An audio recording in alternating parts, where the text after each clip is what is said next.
Welcome back to G Mercedes with this 1993 250 GD upgraded to a 2.9 liter 290 GD turbo diesel with intercooler.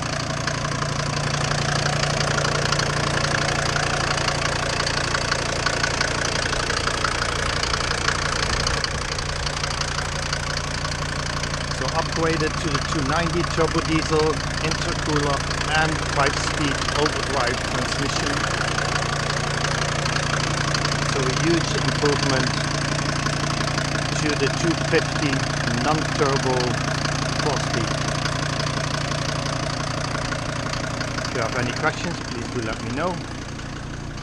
info@g-mercedes.com or 714-417-7320.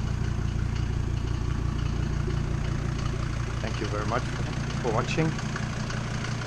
Until next time, be safe. Bye bye.